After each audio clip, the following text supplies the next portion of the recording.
Bourbon Barkeep, my name's Curtis. We have a rare sighting episode. Did I waste my money? Will I save you all some money? Let's find out.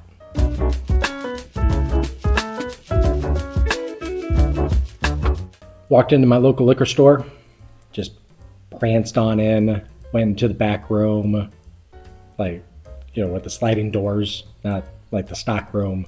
I was like, oh, that's a jackalope. Haven't seen that here before. Let's pop this baby up, see what we got here. It's High West. I like Midwinter Nice Dram. Let's do that. Got to the counter, and the gentleman there, very professional, $125. And I said, Didn't do my research. Just had seen this bottle on YouTube a couple times. Seemed to do well in, the reviews. I was like, didn't pay attention to that price. But when you're an introvert and you're just there, you already are confident with your prancing. I bought it. I don't know. We'll see if there are regrets. Could it be $125 worth tasting wise? I don't know. Cards are stacked against it. High West, the BouRye, the OG BouRye. I don't know. Knob Creek trying to infringe on that, but ultimately I was intrigued by the label. I couldn't help it. The BouRye, the jackalope, the little bezeled, I don't think that's the word, but the bezeled glass. High West does it right. They're out of Park City. This guy coming in at 10 plus years old at 92 proof. So pros and cons, slightly justifiable when you're talking about a 10 plus year blend, which, people will charge extra for just pulling strings, Mash bill is wild on this one. I was hoping for a sticky note I could put somewhere so I could sound smart, like Jason from Mash and Drummed, where he just rattles off these mash bills and you're like, you're good. You're good at this. On this side, memory is lacking. Just is what it is. But the rye piece of this, you have your boo or burr, depending on what we're going with. Boo, you got the rye piece of this. Rye piece coming in from the MGP side of it. 95% rye, 5% malt barley. The malted, I don't know why it's not past tense. Maybe they're malting it as we speak, but that's the 5% piece of it. The other side of the coin, still sticking with the rye, is High West Distillery's rye mash bill as well. Now the boo piece of this, once again, wild. I don't know how they do stuff like this, but they do it. So we had two different MGP mash bills for the boo piece of this. One piece, you had the 21% rye and 4% malted barley, the rest corn. You do the math at this point. Then you had a 36% rye, 4% malted barley, the rest corn. So both of those are coming from MGP. Now, the fun part is there is a mash bill mixed in here on the bourbon side as well, coming from Kentucky. That mash bill coming in at 78% corn, 10% rye, 12% malted barley. And boy, do I hope those numbers add up, because I made you do the math on the other piece. Now, once again, I don't have these memorized, but I did take a look, and I did notice that when you're looking at Kentucky mash bills, that does match Heaven Hill's mash bill. Allegedly, I'm just saying it out there, Now that we got through the mash bill piece, this work of art, at least in terms of a blending process, the last pieces that we haven't hit on, which was a little surprising. This is non-chill filtered at 92 proof, so take that for what it is. One piece that High West actually calls out, they will actually specifically tell you this doesn't do good with ice. So if you are ice in your whiskey guy, there's no judgment. I'm just letting you know if you're going to pull the trigger on a pretty expensive bottle, High West is literally telling you, avoid the ice cube, and let's see how this plays out.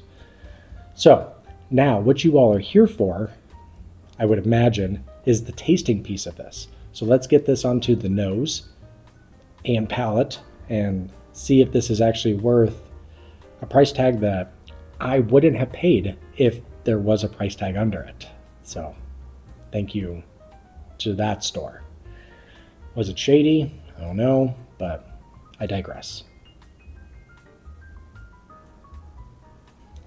a lot of citrus, a lot of mint immediately coming out. That citrus even almost goes into more of like a lemon lime peel. Lemon lime zest still there. It's going a lot more fruity the longer it kind of opens up, maybe warms up in the hand a little bit. This is going like peach, maybe even like that peach ring, the peach candy. Love those things. Could dominate those. Just wear them on your hands and start licking your fingers like an idiot. But guess what? You're a tasteful idiot. Apple pie filling. So although I try and condense those words, I still feel like I got to explain it. But that rich apple pie filling with that cinnamon and apple goodness. I don't know. It's just like apple, right? I don't know.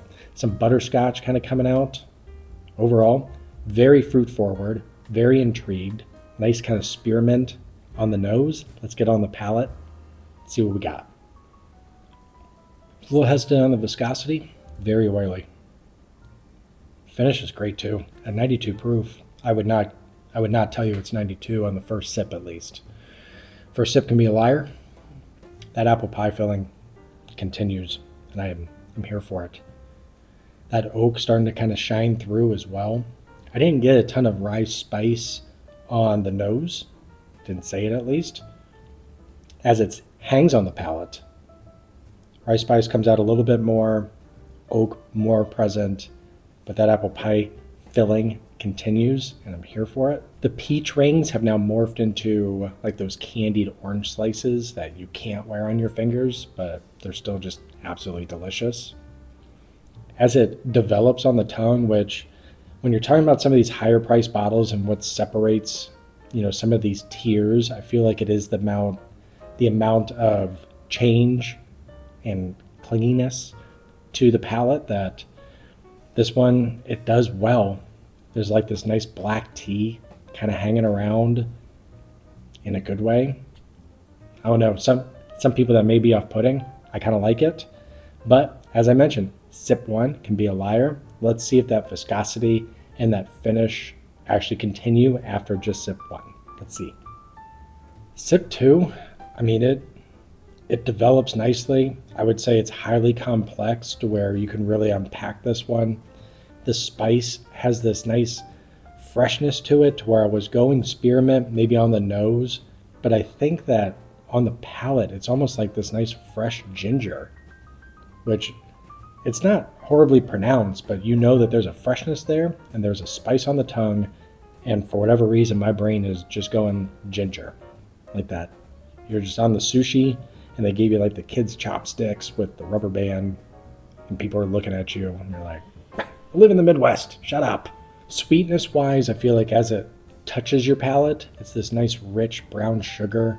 And as it leaves your palate, it goes into more of like this maple syrup, this nice velvet, soft pour that clings to your entire tongue in a great way. The finish did subside to where, I don't know, I think the oiliness, if I were in a blind, I would guess that this would be more in the 100 proof range. There's slight chest warming, but the velvetiness, the oiliness is pretty impressive for that 92 proof area. That's what it is. Oak is there, and I feel like that peach kind of came back, maybe in a nectarine on the finish. It's this wild roller coaster of sweet freshness and zestiness. Is that a thing? I think that citrus is great on the nose, and it just kind of continues through with kind of that nectarine. Am I pumped that it's 125? No. Does it taste how you want an expensive bottle to taste? It's close. It's close. That 92 proof, I feel like hinders it a bit. That non-chill filter, that oiliness, that experience that you get is an absolute must. But let's get into some scoring. We got our senses categories. That's how we kind of navigate these buckets of numbers to where we're like, what does that even mean, guy? And there you go. There's your word of what it means. Then we do a little bang for the buck. At $125, is it going to do well? Guess we'll have to find out. But first, senses. What is in the glass? Doesn't matter age. It's just pure experience. And what's in the glass it's pretty great. Not gonna lie to you. I wish it. No, I own it, so might as well not wish it bad. Senses wise, I'm gonna go 87. I can't get around the 92 proof. I understand it punches a little above it. The complexity is there. I feel good about it. We'll roll with it. I think that this blending of the BouRye, the BouRye, whatever we want to go with, I think it's done really well. I understand that Knob Creek is a third of the price, quarter of the price. I don't know, math.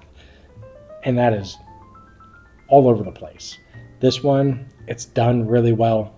I get it. Higher aged, and the blending piece, it matters. It's very hands-on. So here we are, bang for the buck, $125. Did I get my money's worth? Ow. Sure, I think I did. Would I buy it again? I'm not backing it up, that's for sure. This one will probably be a slow sipper, but I'm happy I have it. It tastes complex. The juice is great. I'm just going to go 57. At $125, that's a high price tag, and you got it. You get a little credit.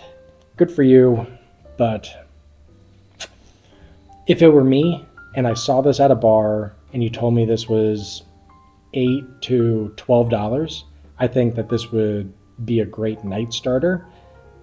I wouldn't do it after a couple pours because DUIs, be safe, but also because the 92 proof, I think that you just won't be able to experience what High West is trying to accomplish.